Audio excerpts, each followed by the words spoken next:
Hi friends, ఎలా ఉన్నారు అందరూ? నేను ఈరోజు మీకు ఒక ఫ్లవర్ చూపించబోతున్నాను.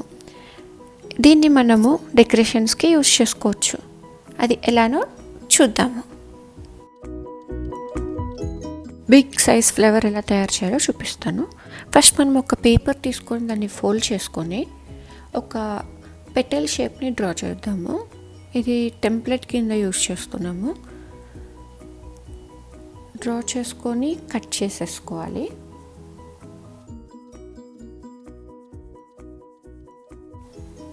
ఇది మనము మెజర్ చేసి చూస్తే 7 సెంటీమీటర్స్ లెంత్, 3 సెంటీమీటర్స్ విడుతుంది.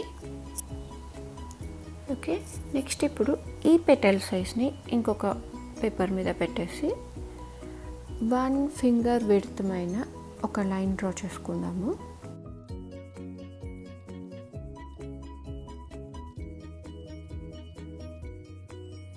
మళ్ళీ డిఫరెంట్గా పెటల్స్ షేప్స్ రాకుండా ఒక చిన్న పెటల్ తీసుకున్నాం కదా, దాని టెంప్లెట్ తోటే డ్రా చేసుకుంటూ వస్తాం, సైజెస్ పెంచుకుంటూ. నెక్స్ట్ ఇది మెజర్ చేస్తే ఇక్కడ మనకి 11 సెంటీమీటర్స్ ఉంది. అలానే విడ్త్ వచ్చేసరికి 6 సెంటీమీటర్స్ ఉంది. ఇది కూడా ఇప్పుడు కట్ చేసుకుంటాము.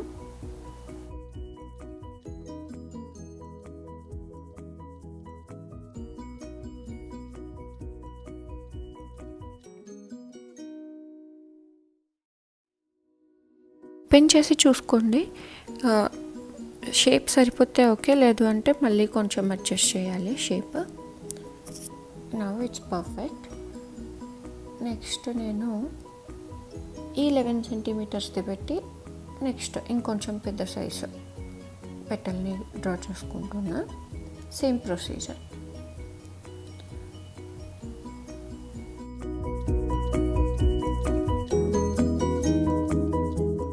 ఇన్ కేస్ మనకి ఒక పెటల్ సైజ్ నుంచి ఇంకా చిన్న సైజ్ పెటల్ కావాలి అంటే ఫస్ట్ మనం ఆ పెటల్ని టెంప్లెట్ కింద ఇంకొక పేపర్కి డ్రా చేసుకొని ఇప్పుడు మనం కొంచెం తగ్గించుకొని కట్ చేసుకోవాలి. అలానే ఇక్కడ నేను చేస్తున్నాను. నెక్స్ట్ ఈ టెంప్లెట్స్ని మనం ఒక కలర్ పేపర్ మీదకి డ్రా చేసుకొని కట్ చేసి పెట్టుకోవాలి. మనకి ఇక్కడ చిన్న సైజు అంటే 4/2 సెంటీమీటర్స్ ఉంది కదా, అది మనకి 5 పెటల్స్ కావాలి. నెక్స్ట్ 7/3 సెంటీమీటర్స్ ఏమో మనకి 6 పెటల్స్ కావాలి. అలానే నెక్స్ట్ 11 సెంటీమీటర్స్ ఏమో మనకి 5 పెటల్స్ సరిపోతుంది ఒక బిగ్ ఫ్లవర్కి. అదే మనము ఒక సింపుల్ చిన్న ఫ్లవర్ కావాలి అనుకుంటే ఒక సైజ్ తోటి 5 పెటల్స్ అంటించుకొని అయినా మనం ఒక ఫ్లవర్ చేసుకోవచ్చు. అది కూడా ఒకటి చూపిస్తాం.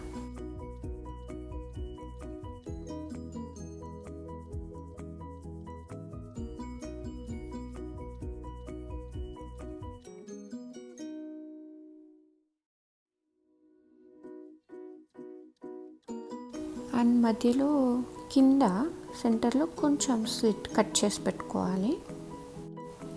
నెక్స్ట్ ఇక్కడ మనము ఒక్కొక్క పెటల్ని తీసుకొని పెన్సిల్ తోటి ఇట్లాగా రోలప్ చేసుకోవాలి, బెండ్ అయినట్లు బ్యాక్వర్డ్స్కి. ఇలానే అన్ని పెటల్స్కి చేసుకుంటున్నా.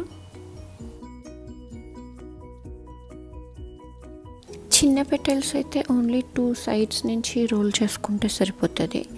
అదే పెద్ద పెటల్స్ అంటే మనము 2 సైడ్స్ నుంచి అలానే మధ్య నుంచి కూడా బ్యాక్వర్డ్స్కి రోల్ చేసుకోవాలి.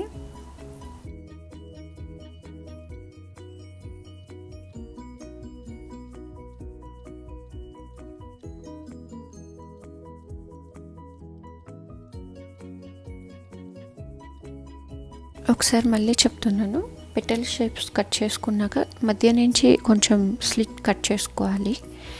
నెక్స్ట్ పెన్సిల్ తోటి రోల్ చేసుకోవాలి. నెక్స్ట్ ఆ కట్ చేసిన ప్లేస్లో గ్లూ పెట్టి ఒకదాని మీదకి ఒకటి ఇలాగా అంటించుకోవాలి. అలానే అన్ని పెటల్స్కి చేయాలి. అప్పుడు మనకి ఇట్లాగా బెండ్ షేప్లో వస్తుంది, కింద కొంచెం బెండ్ అయినట్లు అట్లాగ వస్తుంది. ఇక్కడ నా పెటల్స్ అన్నీ రెడీ అయిపోయాయండి. ఫస్ట్ నేను ఒక స్మాల్ ఫ్లవర్ చూపిస్తున్నాను. మనం ఓన్లీ 5 పెటల్స్ తీసుకొని స్టిక్ చేసుకుంటున్నాము. ఇలాగ చూడండి, ఒకదాని మీదకి ఒకటి కొంచెం. ఇప్పుడు ఒక పెటల్ స్టిక్ చేసా కదా, నెక్స్ట్ది దాని వెనకకి కొంచెం పోయేలాగా చూసుకొని స్టిక్ చేసుకోండి. అండ్ ఇక్కడ నేను 5 పెటల్స్ యూస్ చేస్తున్నా. సో మనం దానికి తగ్గట్లు స్పేస్ అడ్జస్ట్ చేసుకుంటూ స్టిక్ చేసుకోవాలి. ఎస్, ఇప్పుడు రెడీ అయిపోయింది ఫ్లవర్. మనకి మధ్యలో మనం ఒక వైట్ సర్కిల్ పేపర్ తీసుకొని నేను స్టిక్ చేస్తున్నా. ఇది సింపుల్ ఫ్లవర్ అండి, 5 పెటల్స్ తోటి. నెక్స్ట్ మనము బిగ్ సైజ్ ఫ్లవర్ చూద్దాము. దీనికి మనకి 11 సెంటీమీటర్స్ది 5 పెటల్స్, 7 సెంటీమీటర్స్ది 6, 4 సెంటీమీటర్స్ది 5. ఇక్కడ మెయిన్ ఏంటంటే బిగ్ సైజ్ కాబట్టి మనం ఏదైతే పెద్ద సైజ్ పెటల్స్ ఉంటుందో అది ఫస్ట్ స్టిక్ చేసుకోవాలి. సో ఇక్కడ నేను ఆ 11 సెంటీమీటర్స్ సైజ్ది ఫస్ట్ స్టిక్ చేసుకుంటున్నా. 5 పెటల్స్ షేప్ అడ్జస్ట్ చేసుకుంటూ స్టిక్ చేస్తున్నా. ఫస్ట్ ఒక పేపర్ తీసుకొని దాని మీద గ్లూ అప్లై చేసి ఈ ఫ్లవర్ పెటల్స్ని స్టిక్ చేస్తున్నా.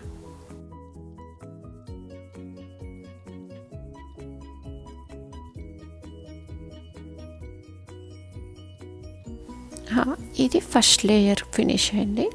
నెక్స్ట్ దీని లోపల మనము ఆ 7 సెంటీమీటర్స్ది సెకండ్ సైజ్ది స్టిక్ చేస్తున్నాం.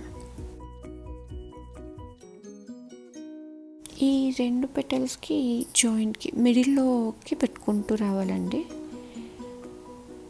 ఇది మనం అడ్జస్ట్ చేసుకుంటూ షేప్ని మనము ఇక్కడ ఈజీగా 6 పెటల్స్ పడతాయి.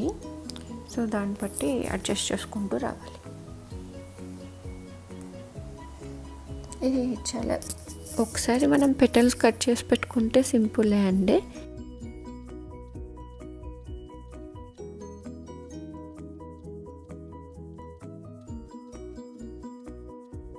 సెకండ్ లేయర్ కూడా కంప్లీట్ అయింది. నెక్స్ట్ ఇప్పుడు నేను థర్డ్ లేయర్కి ఫిక్స్ చేస్తున్నా. అంటే స్మాల్ సైజ్ 4 సెంటీమీటర్స్ పెటల్స్ ఉంది కదా, అది స్టిక్ చేస్తున్నా.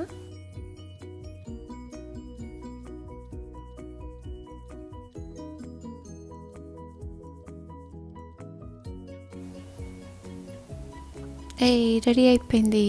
ఇప్పుడు నేను మిడిల్లో ఒక yellow colour paper circle cut చేసి స్టిక్ చేసా. That's it. ఈజీగా అయిపోయింది కదండి ఫ్లవర్. మీకు ఇంకా పెద్ద సైజ్ కావాలి అనుకుంటే నేను టెంప్లెట్లో చూపించా కదా, 11 సెంటీమీటర్స్ కాకుండా 16 సెంటీమీటర్స్ ఆ పెటల్స్ కూడా యూజ్ చేసుకుంటే ఇంకా పెద్ద ఫ్లవర్ వస్తుంది. నెక్స్ట్ ఈ కింద మనము ఆ ఎక్స్ట్రా పేపర్ అంతా కట్ చేసుకోవాలి. కింద వైట్ పేపర్ బదులు మీరు ఏదన్నా కొంచెం థిక్ షీట్ యూజ్ చేసుకుంటే ఇంకా స్టిఫ్గా నిల్చుంటుంది. ఇక్కడ నేను ఒక సైడ్ ఇట్లాగా పేపర్ వదిలేసుకున్నా, రిమైనింగ్ అంతా కట్ చేసుకున్నా. అండ్ ఆల్సో ఇక్కడ నేను నార్మల్ కలర్ పేపర్స్ యూజ్ చేస్తాను. మీరు చార్ట్ పేపర్ యూజ్ చేసుకుంటే పర్ఫెక్ట్ అండి డెకరేషన్కి. నేను చార్ట్ పేపర్ యూజ్ చేసి డెకరేషన్ ఎలా చేశానో చూపిస్తాను నెక్స్ట్ వీడియోస్. నెక్స్ట్ ఇక్కడ పెటల్స్ అన్నీ ఊడిపోకుండా ఉండడం కోసం మనము ఒకదానికొకటి జస్ట్ గ్లూ అప్లై చేసి స్టిక్ చేస్తున్నాము. అప్లై చేసి కొంచెం అట్లా ప్రెస్ చేసి ఉంటే స్ట్రాంగ్గా ఉంటుంది. లేదంటే మీరు పక్కది స్టిక్ చేసేటప్పటికి ముందు ఊడిపోతుంది. సో కొంచెం సేపు అలా పట్టుకొని ఉండండి. అండ్ ఇక్కడ నాకు ఈ సైజ్ ఫ్లేవర్ చేయడానికి జస్ట్ నాకు 2.5 to 3 A4 షీట్ పేపర్ సరిపోయిందండి. సో మీరు ఒక 5 రూపీస్ చార్ట్ పేపర్ ఉంటుంది, ఆ చార్ట్ పేపర్ తీసుకుంటే మీరు ఈజీగా 2-3 ఫ్లేవర్స్ చేసేసుకోవచ్చు. అది రెడీ అయిపోయిందండి పెద్ద ఫ్లేవర్. మీరు ఇలానే ఎక్స్టెండ్ చేసుకుంటూ పోవచ్చు, ఎంత సైజ్ కావాలంటే అంత సైజ్. ఈజీగా ఉంది కదా, మీరు ట్రై చేయండి. ట్రై చేసి ఎలా వచ్చిందో కామెంట్ సెక్షన్లో కామెంట్ చేయండి. మీకు ఈ వీడియో నచ్చినట్లయితే లైక్ చేసి, షేర్ చేసి, సబ్స్క్రైబ్ చేసి అండ్ నోటిఫికేషన్ బెల్ని ప్రెస్ చేయండి. Thank you.